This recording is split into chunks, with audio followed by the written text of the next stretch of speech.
Hello, good evening. I'm Lyda DeBin, Executive Director here at the Center for Fiction. Thank you guys for being here. How many of you are here for the first time? Oh, good. Excellent. Welcome, welcome, welcome.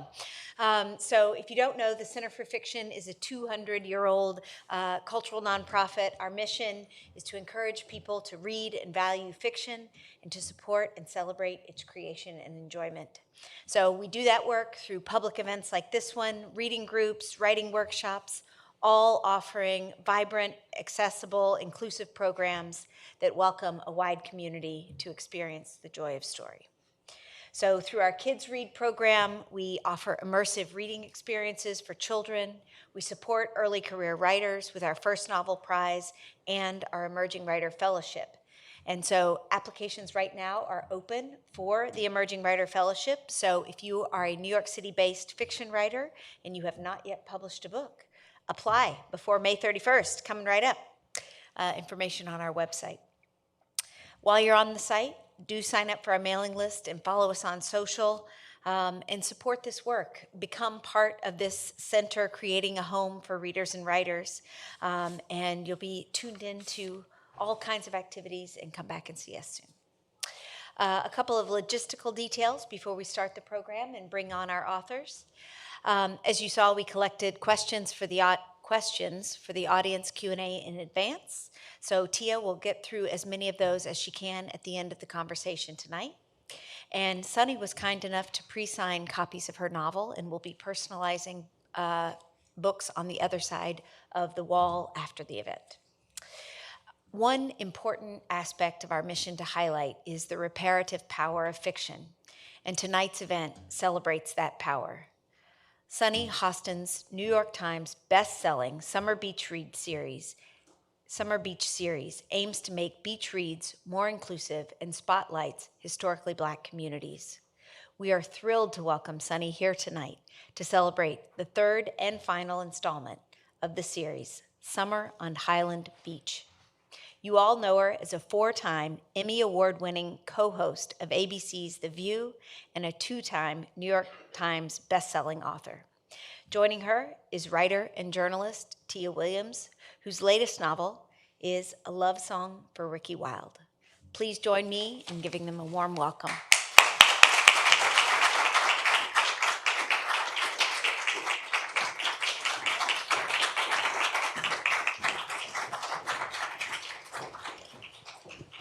Hello, lovely people. Hi. So it is such a pleasure to be here today with Miss Sunny Hostin. And I just want to quickly give a plug for Center for Fiction because I'm a member and I just turned in my latest novel and I wrote it entirely here. So yeah, upstairs. It is such a great place. You can feel the creativity in the air. Yeah. So I'm so excited to talk to you about your latest novel. Before we get into questions, though, I think that we would all love to hear you read a little bit from. I will. Okay. I pretend like I can see on television, but I can't. So I will be using my reading glasses. You see, they intentionally look like sunglasses, but they're not. Trickery. Trickery. I knew I had hit it when my 18-year-old asked to borrow them for the beach. Okay. The Wicked Witch of the Beach. Olivia stood on the serene shore of Highland Beach. Though quiet, it buzzed with the same thread of energy as her other favorite places, a delicate, silken cocoon filled with pride and history and safety, a place carried out by the ancestors, a place to lay your head down and let your soul rest. The founders made Highland Beach, a Black resort town near Annapolis, into a haven like Sag Harbor and Oak Bluffs. Its very existence was revolutionary, spurred by discrimination. The founders, Major Charles Douglas, the son of Frederick Douglass, and his wife Laura, didn't go low or high, but headed for the middle path, working around racism, carving out a new path of their own by purchasing and developing beachfront property south of Bay Ridge. Olivia felt proud looking at the sandy beachfront where famous black figures like Booker T. Washington, W.E.B. Du Bois, and Paul Laurence Dunbar once rested. They needed the calm waters of the bay to wash away the poison of racism. It was their refuge, at least for a little while. She inhaled, and the salt in the air soothed. Shoots of grass surrounded the edge of the beach. Wooden planks stood high in the bay, creating a safe buffer between man and water. Olivia could feel the tension in her body release as the salty water kissed her toes. She'd been in Highland Beach for only 48 hours. The entire time she avoided people, quietly watching from the house as neighbors strolled by, walking their dogs and greeting each other. They were entirely too friendly, too social. She didn't mind it normally, but she planned to visit here for only 2 weeks, and she had absolutely no plans to reveal that she was the mayor's secret love child. And I'll leave it at that. It's so good. It's so I've tingles. It's you guys. It's so good. Thank you. Okay. What's a bee tree without a little bit of smut? You have to have Right? it. It's Right? it's Yeah. it's imperative. You need it. So to kick things off, I would just love to hear you kind of give us your elevator pitch for the Sure. book in your own Sure. words. Well, it's interesting because I had to make the pitch 3 times to 3 publishers. I didn't take this book out to auction like a lot of publishers, authors do. I just took it to 3 publishers. And my pitch was, listen, a lot of people know about HBCUs, historically black colleges and universities. What they don't know is a lot about HBBCs, historically black beach communities. And there are at least 50 that we know of, likely many more.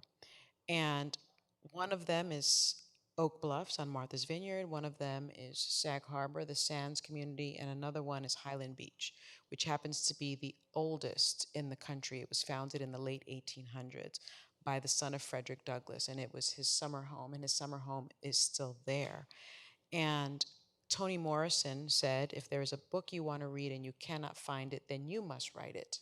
And I was looking along, you know, sort of a bookshelf at an airport on my way to cover Death and Destruction, as I often do for CNN or ABC. And I was looking for something elevated, but something light, something like a beach read, centering black women, and I couldn't find it. And so if I want that, there must be other women that want that. And I've written a treatment, and I would love for you to read it. That was the elevator pitch. One executive said, but what's the audience? But I just said that.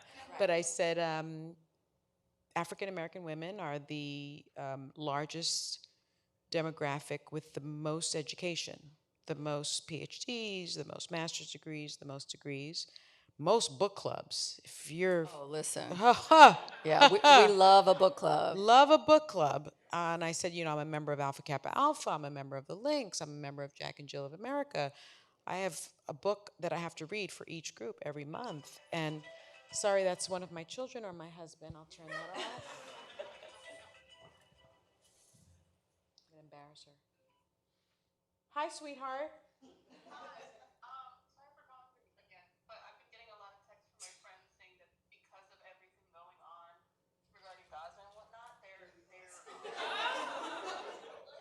Wait a second.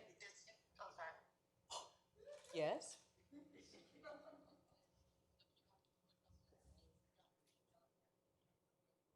This happens to me all the time. I'll be doing a reading and my daughter made the will list call of in the everybody middle. who's going to the graduation. I've done it. No problem. I'm at a book reading. It's okay. I love you. I'll call you when I get in the car.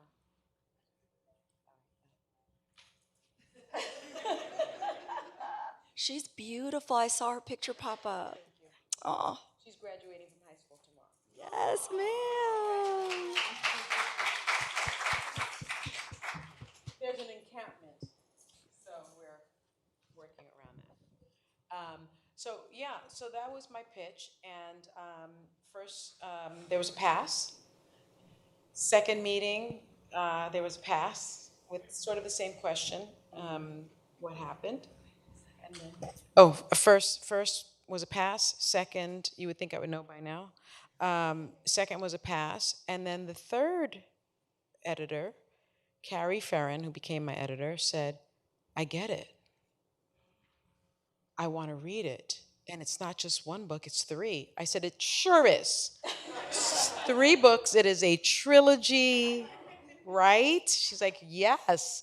Placed in all three places? Yes, exactly what I was thinking, which is a lie. I hadn't gotten past really even the characters. I'd gotten past the characters and Oak Bluffs. Oh, there was no plot Oh yet. no, no. There Okay. was the three god sisters and the fairy godmother and some issues that they were going through and no, no plot. I'd written a memoir that I dictated, and there was a plot because it was my life and it was easy.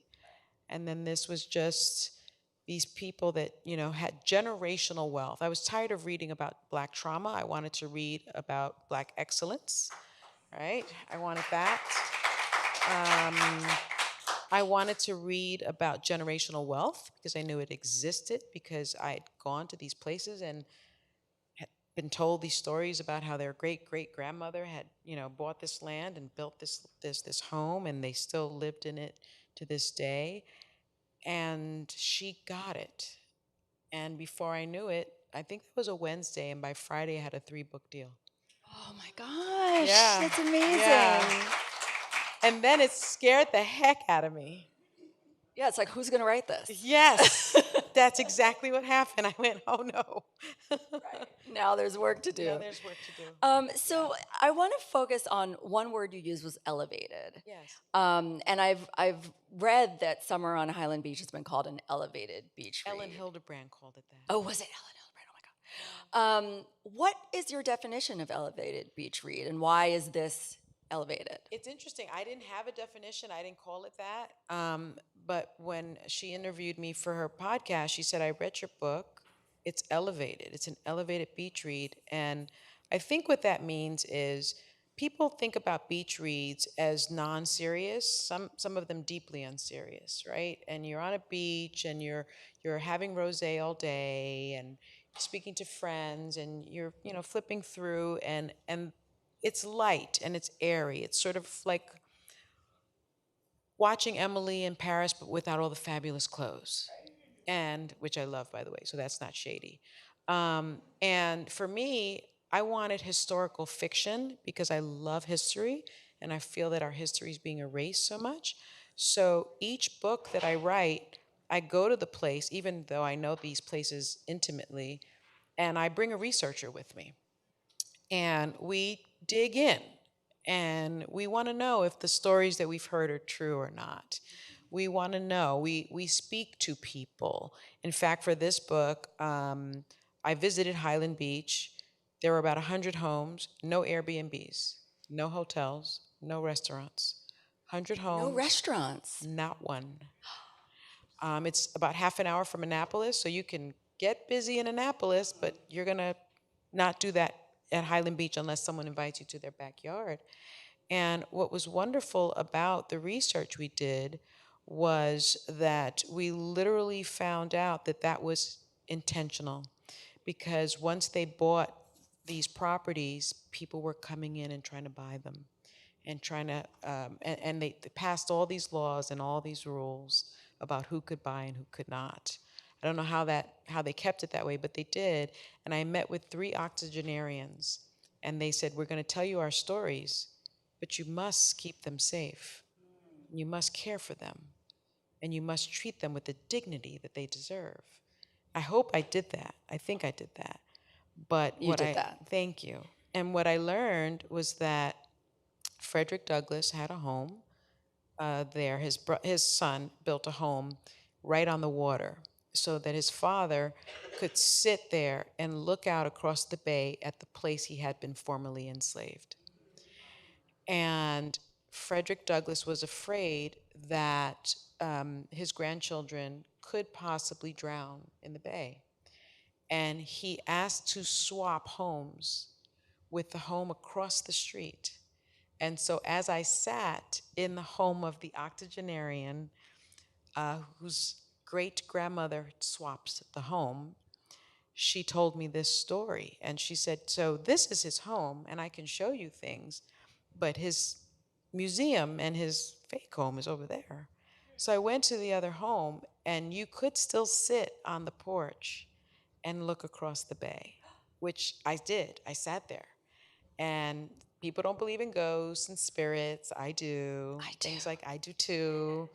And I felt the ancestors. I literally felt this calm, and I understand why they keep it this way. The other thing that I learned with my researcher was, and I think a lot of people don't understand this, Frederick Douglass was married twice. Do people know that? Yeah, he was married twice. His first wife, so African American woman, who was illiterate but was an incredible seamstress, and so she sewed the sailor or navy type of outfit that he wore to freedom. It was so good that they thought he was a soldier, and he got his freedom papers that way. But the problem that they had in their relationship, that there was always this tension that he'd be writing these incredible speeches and he could read them to her, but she couldn't read them. And he then got a 20-year-old white secretary who could read and write. And when Anne, when his first wife died, he married his second wife allegedly within 6 months. And he had 5 children with his first wife, and allegedly no children with his second wife, because even though she was in her early 20s, she was allegedly, I'm a lawyer, barren. The octogenarians have told me that she was not barren, and that it's sort of like a Sally Hemings story, and Jefferson, and that there are descendants. I called my good friend Skip Gates, who said, "This is blasphemy. This is not true." And he did connect me with the foremost scholar at Yale of Frederick Douglass, who also said that no, that it wasn't true, that Frederick and Anne did not have children. But those 80-year-old women told me something different. And so I wrote to all of that in this book. And I leave it up to all of you to decide what you believe. Now, when you say they told you different, They did. their ancestors knew the children. Well, yes, I was told that if I walked up the street, I would see an American flag, and that it was a family that had been there forever. It's a beautiful home, also on the bay, and that I should knock on the door and see if they would answer the door. Now, I knocked on a lot of doors. It's an occupational hazard that I don't know who's inside, but they generally know who's outside. And they did not answer the door. It was one of the only families that would not speak with me. Yeah. So it's fascinating. So I don't know if Skip is right. I don't know if the Yale scholar is right. I don't know if the 80-year-old women are right. The 80-year-old women are right. I think they are. I think they're right, but I don't. I Believe don't know. women. Yes, and believe the octogenarians. I believe that they had something that was there, and it was just fascinating to me. And so I sort of, played around with it because it is historical fiction, and I leave the reader to decide and maybe do your own research and maybe write your own book. So, so fascinating. You mentioned that you have been to these places. Yes. Did you already have a personal relationship with Highland Beach? Yes, I did. My friend Erica, who I won't use her last name because the mayor is so upset with her. Like the mayor, they don't want people visiting, which is really interesting to me because, tourism is important and they have a beautiful museum, but I got a lot of letters that said, please protect our place. So I'm being very protectful during this tour. And so I'm not having a full-on book reading there, but I am going to be at Erica's house with crabs and beer, and people are going to come. And I had been visiting Erica for many, many years, and it was her great grandmother's home. And it was beautiful, and the beach is beautiful, and everyone knows everyone. They're very nosy, and they stop by, and it's sort of a bless your heart type thing. And who is that? And everyone has a lot of opinions, but it is beautiful. It's probably, I've been going to Oak Bluff since I was a kid, and then Sag Harbor as I got older, but it's probably one of the most special places I've been, I think. Amazing. Yeah. And they live there year round. Erica lives there year round. Okay. Yes, she works in Annapolis. Okay. Yeah. So let's talk about Olivia. Yeah. So Olivia, has anyone read the book yet? I know it just came out. It just came out yesterday, so it's okay. Yeah. You never know if someone got an arc or galley.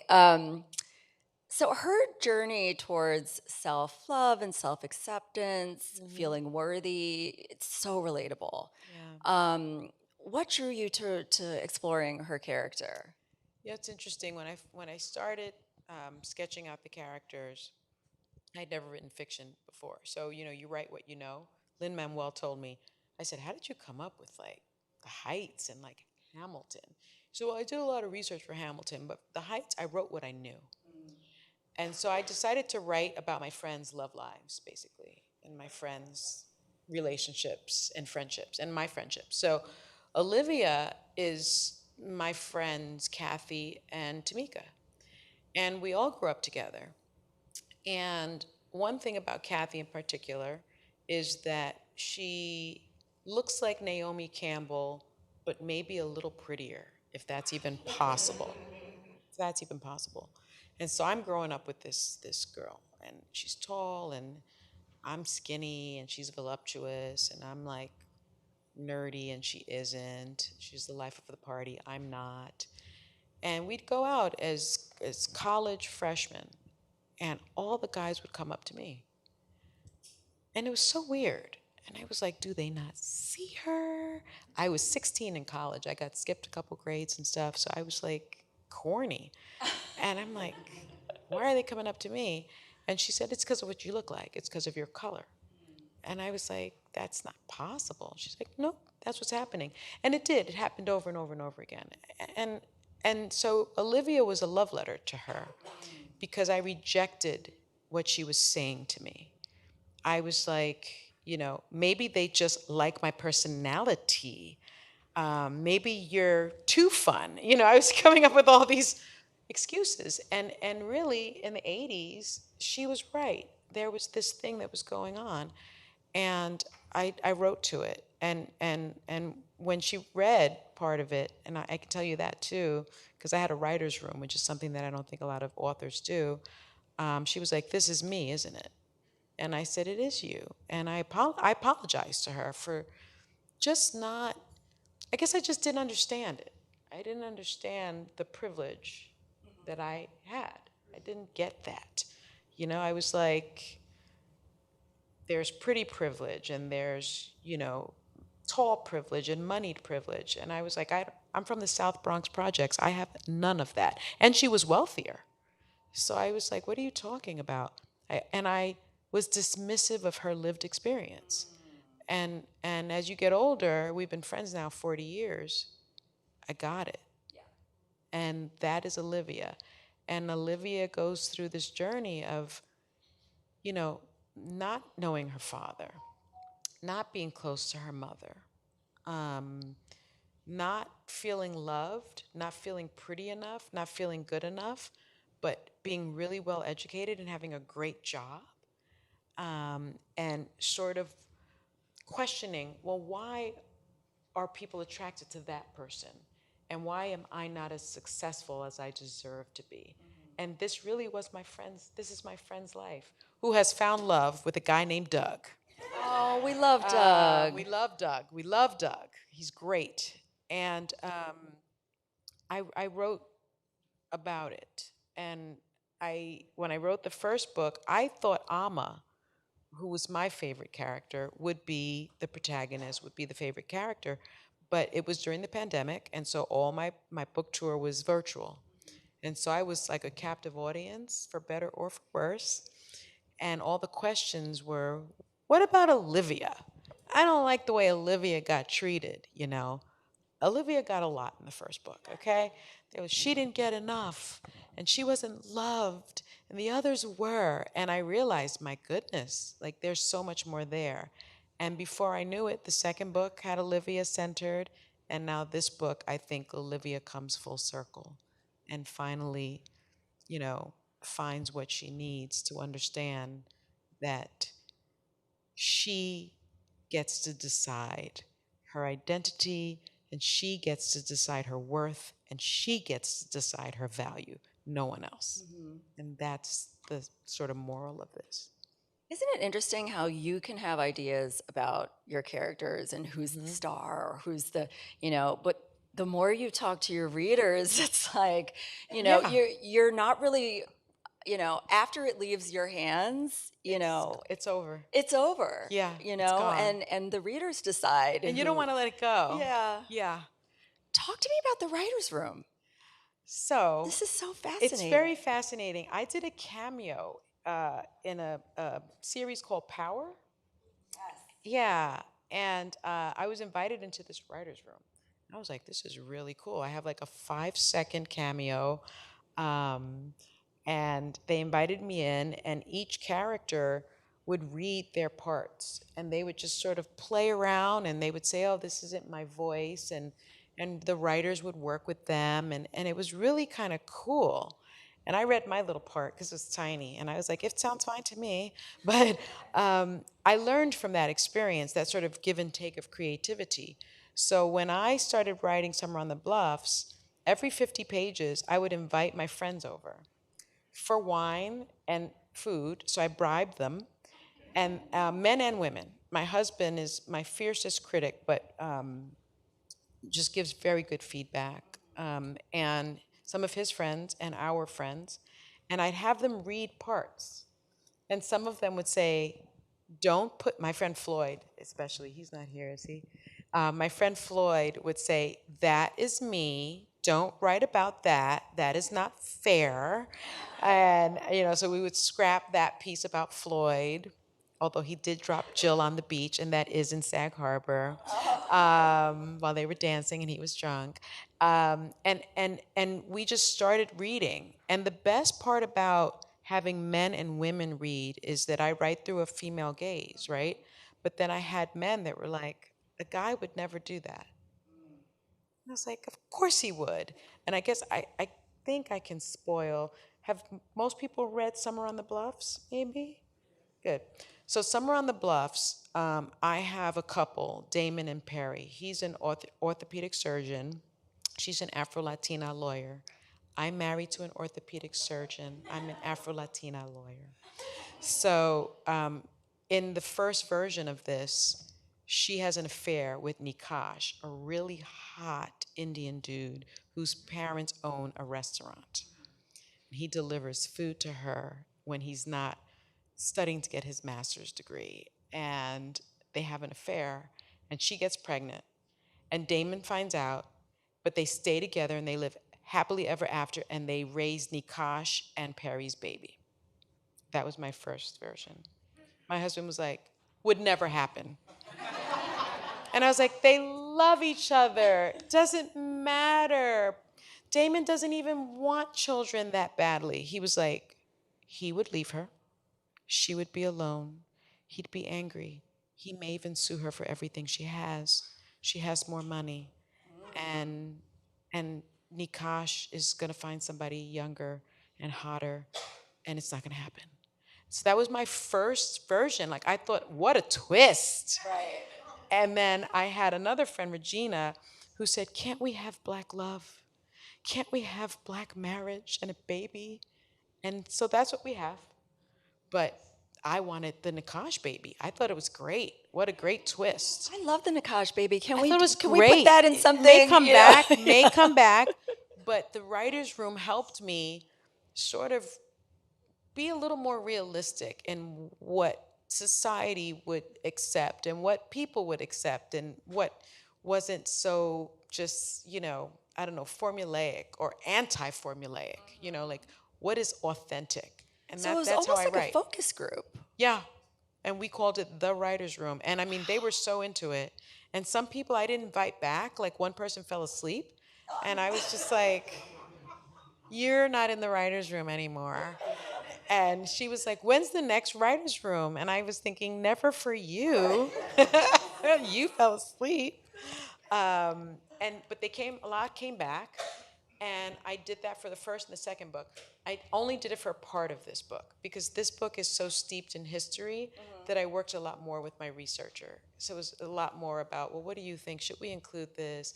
I don't know if we should include that. So it reads differently, I think, than the first two. My husband loves this one more, which says something, but he's kind of like a book nerd. He reads like The Art of War for fun, so I don't know what that means, but I think it's a little even a little more elevated. It's based in history just a little bit more. Right, right. So interesting. You must have some serious armor to be able to sit in a room of people with, 50 Oh, it pages at a time. hurts. Oh, Yeah. They were like, that's misspelled. I'm like, no, it's not. Things like that. I'm like, it is not. Okay, well, maybe that one was. Like it's hard. It's hard even when it's finished and your editor is like, raise the stakes. What do you mean by raise the stakes? Nakash is the father, you know? But but um but it's wonderful when it's with people you love right, and that love definitely. you. It's a pretty safe space. Yeah. Speaking of characters and character development, you do write a good villain. I wanted to, without really spoiling anything, what do you think? How do you write a great villain? What goes into making a really, because what I feel like the best villains are charismatic. Yeah, they're charming They're charming. and they're fun, and it's fun to be bad, right? It's fun to be bad. I try to make sure that my villains have a conscience.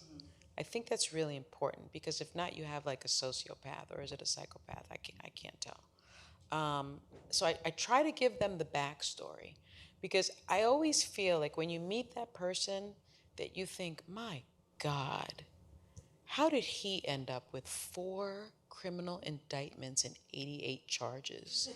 Like, who was mean to him? Like I think like that. Like, what happened? Like, kids are not born like that. Something happened. And I think like that when I'm writing about a villain. Like, why is Christine, who's kind of the villain in this book, what got her there? Why is she so protective over her history? Why is she so protective over those boys? And I also think in every villain, you see some of yourself, right? And so I want to write them authentically. And I think we all have a piece of us that, if not checked, can get there. And that's kind of where I start. I start with the backstory, even though sometimes I don't have a plot, but I have characters all the time. And I think, okay, what was this person like at 4 and 6? And who took that person's cookie away? And who, kept on pushing that kid out of the water fountain line? And why did that kid then decide to start a water fountain company? Like there's always that story for me. And how would I react if someone did that to me? And that's sort of my framework all the time. But I find them the most interesting. I mean, if you speak to actors, which I get to do all the time, it's my great honor. They love playing the bad guy or the bad girl. They love it. It's unbelievable. They want to die. Oh, do they? They always want to die. That's They interesting. always want to die. I just asked Tony. He played in Scandal. Goldwyn. Yeah. Yeah. I was gonna call him Fisk. Fitz. I was gonna call him Fitz. Like in Ghost, he was like, "Yeah, I wanted to die." Like, you want to die in Ghost, like one of the best movies of all time? He's like, "Yeah, I wanted to die for sure." Is it the drama of it? I think it is. Yeah. I think it's Death scene. I think the death scene, they want to die. And I think the villains want to be seen Right. somehow. Right. Yeah. That is so true. Yeah. Okay, so this book is very romantic, but it doesn't just deal with romantic love. There's familial love Yeah. and friendship love. Was that intentional that you wanted to hit on all these different aspects of love? Very intentional. I think chosen family is so important. Like, you don't get to pick your family. There are people in my family that I would never choose. And there are those, right? I hear them, and there are friends that I couldn't live without and that chose me, and I'm so thankful for it. So I think familial love can be, you can be an adopted family, you can be chosen family, you can be an LGBTQ plus family. Like, all these familial bonds are so similar, in my opinion. And then you have that friendship love, and I also want to explore love between siblings and love between men, because like I see the love that my husband has for his best friend. It looks ridiculous sometimes from the outside when like his best friend is British and like they're like, "We're going to the World Cup." Yeah. And I'm like, "Who are you? Like, this is stupid." But it's not. Like, they were traveling, I'm sure, looking at women all over Brazil, but I mean, the bond that they have was really very special to see. And when women get together and they're sharing, that kind of crazy sister love is something that's beautiful to see. And so I wanted to explore all of that. And how about mothers and daughters and fathers and daughters, especially? Fathers and daughters are a big theme for me. That's what really got me It's a big theme for me. in the book was I've the got the best dad in the father-daughter. world. Oh, So I got lucky. They say, you hit the lottery if you've got a good mother. I hit the lottery twice. I've got great parents. And so I wanted to really write to that, because especially like, I read so much in the news, and it's like the downfall of the black family is the absence of a black father. And I'm like, sometimes I wish my dad were more absent. Sometimes I wish my husband did not complain about my daughter's prom dress quite so much. Like, I mean, they are very present. And I wanted to write that, especially for Olivia, because she finds fatherly love over and over and over again. yes, that's right. Yeah, she does. She does. That's an Easter egg. Yeah, that was an Easter egg. Yeah. So, can we talk about the delicious sex scenes? Yes. Do we have writers in the room? Any writers? Okay. I would love to hear your thoughts on writing good sex scenes. Like, what makes them great? What makes them cringy? Okay. How do you strike that perfect tone? Okay. Remember we talked about the writer's room? I'm a repressed Catholic who's been married for almost 26 years. So I wrote my first beach read with no sex. I wrote it the way you would see like a 1920s film. And then they looked passionately at each other. And then the waters crashed. And then they woke up in the morning smoking a cigarette. Right. That's what I wrote. Fade to black. Fade to black, splash. My editor was like, "What is this garbage?" She was like, "Every beach read needs a sex scene." And I was like, "Carrie, I can't write a sex scene." She's like, "You've been married 26 years, you have 2 kids." I'm like, "Exactly, I can't write a sex scene." So I write this like really corny sex scene. And I show it to Manny. My husband's name is Emmanuel. So I say, "Manny, what do you think?" He's like, "That is like the worst sex scene I've ever." What made it bad? He said it was boring. He said it was robotic. It was in the dark. I mean, they couldn't see each other, let alone find anything. These are his words. I'm like, "Oh no." He said, the music you had playing was antiquated. I had like knocking the boots on, Oh my all kinds of God! stupid stuff. All kinds of stupid stuff. So I'm like, all right, you think it's so easy, you write it. So he writes this explicit, X-rated, crazy thing that could not be printed. And here comes the writer's room. And so we give them both versions. They're laughing. We're eating this great food. My one friend, Regina, she's like, I need more red wine. And I need the good stuff. So like we're pouring out the Belle Gloss, Pinot Noir, we're drinking. And those two scenes put together became the first sex scene. And ever since then, you know, with Joy Behar, she's 81, she flips through my books to go to the sex scenes. And it's so much fun for me. And I don't know if you saw recently on the show, I said to her, she said, give me the book, give me the book. So I brought her the book. And I said, will you read from the book for me, you know, just for promo? She's like, where's the sex scene? So I turned to the page, and so she starts reading it. I think I have part of it. And you know, on television, you get fined. So we have a standards lawyer whose only job, we're on a 7-second delay, whose only job is to press a button. Like, she pressed the button a lot when Robert De Niro was there recently. Oh, yes, yes, yes. Do you hear all the F-bombs? Yes. Press. That's a high pressure job, I Yeah, feel like. he helped by saying, excuse my French. She's like, whew. So Joy is like, yeah, you know, I'll read it for you. So I said, great. So I show it to her, and she says,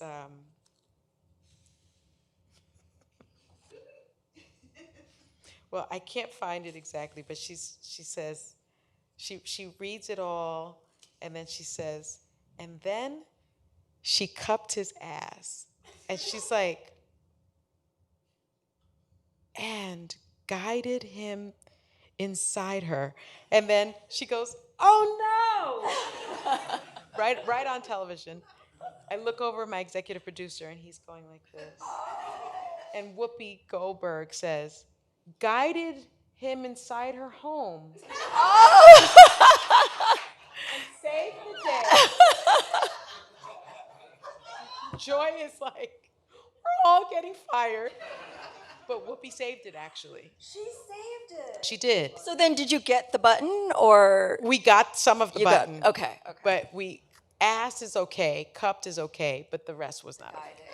The rest was not okay, Oh unless you my were guiding God. someone into your home. Into your home. You Yes. know what? That's why she Yes. has that job. That's why she's got that job, man. Quick on her feet. She is quick. She is quick. That is hilarious. Okay, we have 2 minutes left. I just Okay. want to talk about the fact that Summer on the Bluffs will be a series with Prime is. Video. Crazy. Is there anything you can tell us? And is there hope for the whole trilogy? I can. I was really lucky. I sent this book to Octavia Spencer. It wasn't even really a book. It was Summer on the Bluffs with a big paper clip, like one of those binder clips. And she had asked me to do her a favor and moderate something. It was one of her first new series for Apple. And I said, sure, I'll do anything for Octavia. I mean, she's a very special person. For those of you who don't know her, she's very giving and very special. And it was at the Paley Center. Mm-hmm. And so I did that for her. And as she was leaving, I said, I have this book. Can you just read it? And she was like, Brian, can you take that? Like, you know. And it was like 300 pages. And she said, okay, thanks so much. I said, okay. And I'm thinking, why did I do that? I wanted her to like post something on Instagram. Right. And she called me about a week later, and she's like, I've been up reading. I didn't even read on the plane back to LA. I love it. People are going to want this book. Let me tell you why I should be your partner. Wow. And I was like, okay. Partner in what? Because again, I'm thinking Instagram. Right. And she said, this is a series. It's wonderful. I see the characters. I love Omar. I want more of Omar. I want more of this. Jessica Chastain tied her deal to mine, I will tie my deal to yours. And I guarantee you no one else will offer you that. They have not. And I did get other calls from once it was published, and I got calls from my publicist is here. I think two or three other pretty big name people, and they didn't offer me that. And they'd read it, but they didn't read it. They had like their people read it, but she read it. And I called her back and asked her if the deal was still on the table, and she said absolutely. So we put together a pitch deck together, and we went out to a couple places, and we found a showrunner. Her name is Elizabeth Hunter. She wrote Jumping the Broom. Yeah. She Yeah. wrote The Five Temptations. Oh, Yes. She read the book. She's like, I'm in. I was like, what is happening? And we went to Amazon, Prime Amazon, and we went to a woman named Tracy Blackwell who heads. yes. Yeah, yes. We went to Tracy. She had read the book. She summers on the bluffs, and she bought it on the phone. And pilot not written. The pilot just got greenlit. Yeah. Wow. And they bought the options for all three books. Oh. So if people love it, then there'll be three series. You know, Bridgerton I think is on the third one, Yeah. Season and 3. this, you know, hopefully we'll start casting. I've got my dream board cast members. Can you reveal your dream? Okay. Okay, good. And then we're going to get into audience questions. Now that you asked, I don't know if any of you have seen Godfather of Harlem with Forest Whitaker. Yes. But I love Ilfanesh. She plays Mamie. She's my Amma. I have her on my board. Zendaya is my Billy. I have her on my board. I have Tessa Thompson as Perry on my board. I dream big, okay? I have Lenny Kravitz as Carter on my board. Oh, you do dream big. I have the Duke of Bridgerton on my board as Damon's best friend. I have Lucienne from Emily in Paris as Damon. Right? I see that. And I don't have Omar yet because Omar is a mixture of my husband and my father. And I don't know quite yet what that looks like. That looks like Sidney Poitier, and it looks like Billy D. Williams, and it looks like maybe John David Washington. Oh, yes. I don't know, but I've got them on my board. So if any of you are out there or know any of them, that's what my board looks like right now. Oh my God, that is a dreamy board. It But let's is. manifest. We need this. Yes. Thank you so much. I'm going to Thank turn it to you. the audience. I have some questions that you guys have already submitted. Okay. Let's see. Can you talk about the architecture of your story and how you determined its shape? Great question. Great question. Is that your question? That's a tough one. Oh, it's good. Really good. So I had no architecture at first, right? Because when I first wrote the memoir, my mother didn't speak to me for weeks. You know, she's Puerto Rican. She said that I aired out dirty laundry. Uh-oh. And memoirs, you know, they aren't necessarily factual, but they're truthful. That's how I looked at it. So I dictated it, and then I had an editor make it make sense. It's my truth. And it scared the daylights out of me.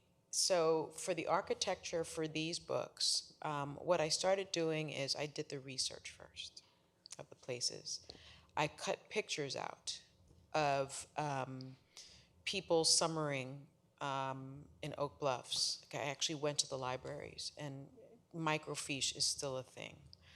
I had pictures, and then sort of built the scaffolding, you know, from the characters, but in the home. The first things that I picked were the homes.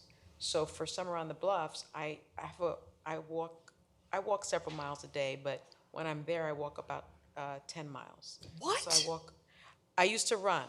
Oh, okay. So you're okay. I don't I'm run anymore. feeling so bad. 10 miles. Yeah, I walk now. My kids run too. So does my husband, but I walk.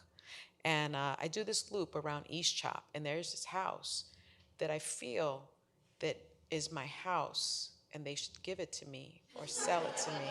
So I literally took a picture of the home and imagined the people living there.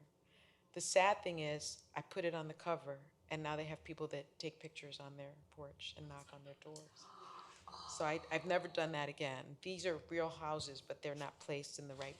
They're placed in different places. Oh, I see. Okay. Yeah, they're placed in different places. They're across the water.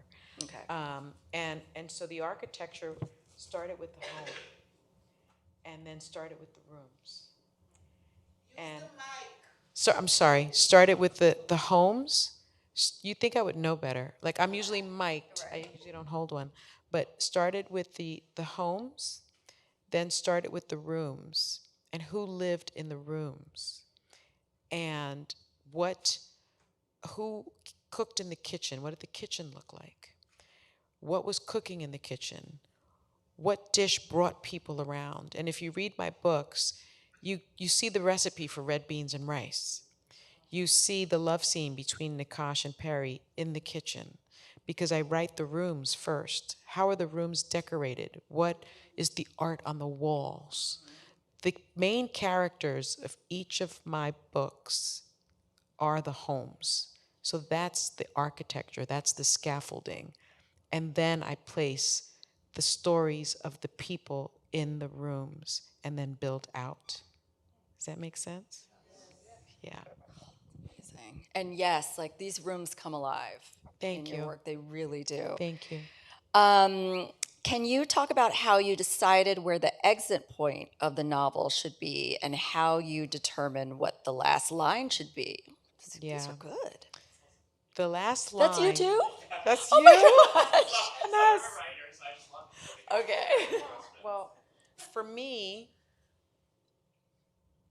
many of you have read the first one. I don't know if many of you have been to Martha's Vineyard, but it has the oldest carousel in the country. History is important to me. And when you're on that carousel, I'm very competitive. The main goal is to win the brass ring. You might as well not get on if you're not going to try to win it. And there's like sort of this little arm, and there's a guy. I've never seen the guy, but he must or she must put the brass rings in. And some of them are silver. There's only one brass one. And you're on the carousel going around and you're like almost falling out and you're snatching them. And then you look and you're like, ah, and you throw it on the, I throw them on the ground. I'm sure you're not supposed to do that. And you reach, and when you get that brass ring, it feels like you've arrived or there's closure or there's something new and fascinating awaits you. It's almost like a fortune cookie. And so Olivia never gets the brass ring. She never gets it, or does she? So for me, it was who gets the brass ring? Who determines what the brass ring is? What is your brass ring? And that's how I determine my closure. It's all in here. Yeah. I love for that this. process, the brass ring. It's the brass ring. Um, It could have been anything. It could have been the blue ribbon. It could have been, but it was the brass ring for me. what advice do you have for new writers? Oh, that you must write. You know, I feel like there's a story in everyone. Like you're your own griot of your own family history, and boy, do we have interesting families and friends. So I really believe Toni Morrison with this. If there's something that you're thirsty to write, then you write it because someone else is thirsty to read it. I'll never forget. You know, I've learned more from failure than success. And trust me, I've had plenty of failure. They didn't renew my contract at CNN, which really means they're going in a different direction away from you. And they fired me my first time at CNN. And I, I think for me, now I lost my train of thought. Advice for new writers. I think for me, it's about learning from failure and it's about like really writing it. Like I had these visions of writing, and I would write in journals and I'd write short stories, and then they became longer and longer. And then I made an appointment with myself every single day. Like we make appointments with ourselves all the time. We have to eat, we help our kids with homework, we speak to our partners, we go to work, we set an alarm clock to go to work, at least I do. Set an alarm clock, to we go to sleep at a certain time. And so I made an appointment with myself every single day between 10 and 11 p.m. because that's when my home was quiet. And I would stop at 1 because I'm up between 5 and 6.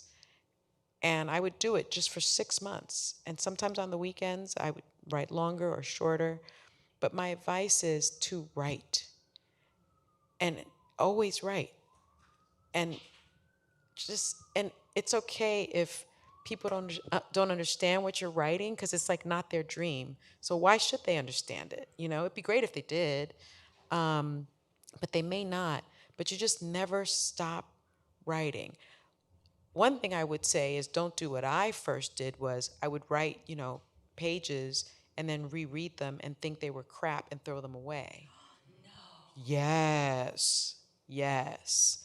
And finally my editor, Carrie, said, "You're doing my job."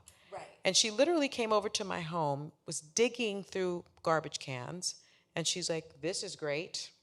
This is good. That's good. We're keeping that." So I would throw things away. I would, I write in longhand, which is also weird. I don't know how to type. I took art history instead of typing. So I know everything about Degas. But, and so I write longhand on like just regular like paper that you would print out of a typewriter. And I just would sometimes throw things away. And now I never do that. I keep everything. But my advice is to write, write, write, write. Personal question. So when you turn in a manuscript, are you turning in handwritten pages? They, Ma'am. they hate me. And then and then an assistant transcribes. Oh my gosh. And then I complain about the transcription. You see? Wow. It's long form. I cursive. That's how I write. That's Yeah. how Toni Morrison wrote. Really? Yes. Oh, I didn't know that. Yeah. Yeah. On the train to work. She was writing Yeah. longhand. I Yeah. just write. I can't. And then even once it's once it's been put into once it's been typed, my assistant has to print it out, and then I write. I start writing on it again. Jada hates me. And I'm like, "Here you go." She's like, "Thank you."